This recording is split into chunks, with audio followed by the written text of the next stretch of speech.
diretamente de Dubrovnik, na Croácia, onde está sendo realizado o Consumidor Moderno Experience Summit 2026.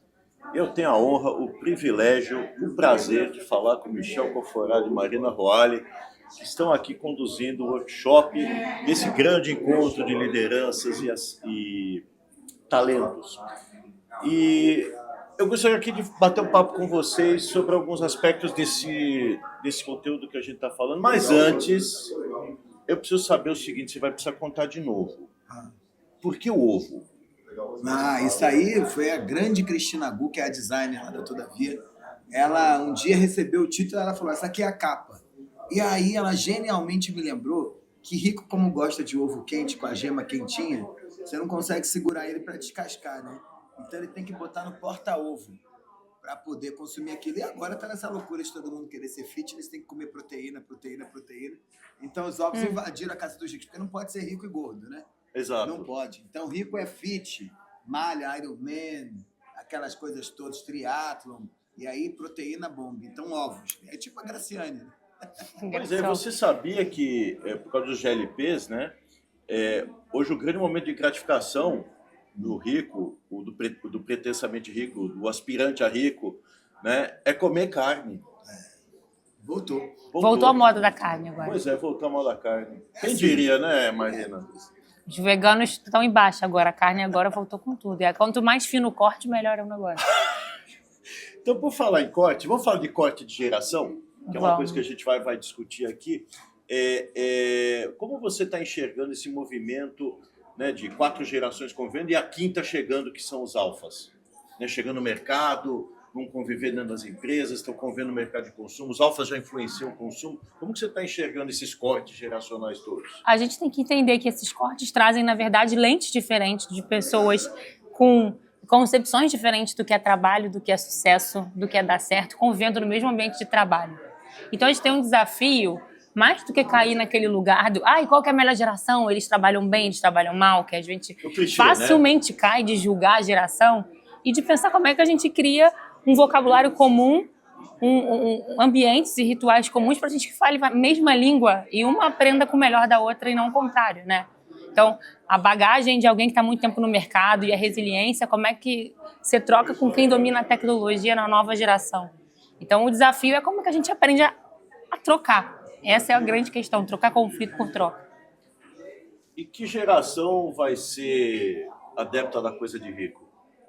Eu acho que os ex estão apaixonados pelas coisas de rico, né? É mesmo? É claro, porque como eles cresceram nesse mundo que você tinha que dar certo, no Brasil, a nossa percepção de que alguém dá certo é quando conquista uma coisa de rico.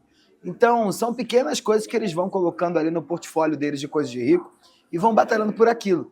Voltaram com essa coisa de casa, né? Então o cara faz vídeo com casa, coisa que os milênios tinham deixado para trás, os ex querem demais. Carro, né? Voltou a ser uma prioridade grande. Eletrodoméstico entrou para a categoria coisa de rico. O cara compra uma geladeira, fica feliz da vida que comprou uma geladeira. Compra um micro-ondas, fica feliz da vida que comprou um micro-ondas. Compra um airfryer, acha que deu certo porque comprou um airfryer. Então, as coisas de rico estão fazendo sucesso danado entre a geração Z. E quem domina muito bem esse vocabulário são ainda aqueles que nasceram antes ali dos anos de 1980, 1960, 1980, aquilo que a gente vai chamar de geração X, que ainda, como foram treinados nesse mundo da virada do 70 para o 80, acham que consumo é identidade. Então, o carro que eu tenho diz quem eu sou, o apartamento que eu moro diz quem eu sou, a gravata que eu uso, se ainda usa gravata, diz quem você é, o sapato que você põe no pé diz quem você é. Não é por acaso que a Faria Lima está lotado de pessoas preocupadas com esse sapatênis da Zenha, né? Esse sapatênis da Zenha é fruto de um pessoal que usou todos os sapatos, gastava pra caramba na gravata, Faria Lima vai ficando daqui pra cima, daqui pra baixo, completamente uniformizada, né? Todo mundo usa o mesmo coletinho, a mesma blusinha, a mesma calcinha. E aí o que aconteceu? O sapato virou o grande baluarte. Então o cara não gasta mais 3 pau na gravata, ele tá gastando 12 no sapato da Zen para poder ficar bem. Então, esses 2 grupos eu acho que estão desesperados aí por coisas de rico. E como que isso se manifesta, né, falando de gerações em termos de liderança? A gente já ouviu falar, por exemplo, que geração Z não quer ser líder, não gosta de liderar porque tem dificuldade de socialização. Isso é verdade, Marina? Tem o ponto de uma dificuldade de socialização, porque é uma geração que, quando entra na vida adulta, ela tem acesso a muita informação de todas as questões do mundo, mas ela foi pouco para o mundo, ela foi muito protegida, ela tem muita socialização mediada por tela, então pouca troca do olho no olho. Mas a gente não pode esquecer que ela está sempre olhando para quem veio antes. E a geração anterior, que foram os millennials, que foi a geração que colocou a identidade na carreira, aquela geração que ouviu falar assim, escolha um trabalho que você ama e você não vai trabalhar. Só que, na verdade, ela escolheu o trabalho que amava e trabalhou muito. Ficou cansada, estudou muito. É a geração anterior aos ex, é a geração que no mundo inteiro tem maior índice de escolaridade. Mas isso não se reverteu em dinheiro. Então, o Zé olha para o exemplo que veio antes e falei, opa, qual era a vida desse cara? Ele trabalhou muito, ele teve burnout, ele não tem apartamento próprio ainda. Então, eu não sei se esse é o modelo que se encaixa para mim. Então, tem um pouco... olhar menos do Zé só como essa recusa à liderança pela recusa, mas entender que é mais uma recusa a um modelo de pensar trabalho. E quem é esse novo líder, então? Considerando toda essa mudança, inteligência artificial chegando, diferentes gerações convivendo, essas expectativas diferentes e essa necessidade de ter novos rituais dentro do escritório, da fábrica, da firma. Para mim, são duas as novas habilidades que a liderança vai ter que adicionar no seu panteão de habilidades que um líder precisa ter para ser líder. O primeiro ponto é como é que você constrói uma cultura forte ao ponto das pessoas, apesar das diferenças que a diversidade coloca, ambientes mais colaborativos colocam, você vai ter que construir um colchão comum para as pessoas poderem interagir. E esse é um papel da liderança. Então, os pilares da cultura são fundamentais para a gente, apesar das nossas diferenças, que não devem ser apagadas, a gente entenda o que a gente tem em comum. Isso é a cultura. E o segundo ponto é que cabe à liderança inventar futuro. O grande dilema de 2026 é que você não consegue prever o que vai ser tua vida no que vem, nem consegue imaginar o que vai ser você daqui a 10 anos. Quem ia imaginar em janeiro o que aconteceu em fevereiro. Em fevereiro. E aí o que acontece é como é que a gente lida com isso, com uma liderança que vai ter que dizer, rapaziada, tudo muda o tempo todo mesmo, mas aqui dentro dessas 4 paredes, que é a nossa firma, a gente acredita que o futuro vai por aqui. E como é que a gente vai trabalhar em prol desse futuro que a gente vai inventar junto. Então, inventar futuro e construir um colchão no presente que permita interações e contatos, eu acho que é o caminho fundamental daqui para frente. Para terminar, Marina, como você enxerga, então, o futuro das gerações diante dessa mudança, dessa volatilidade, dessa incerteza que paira sobre nós?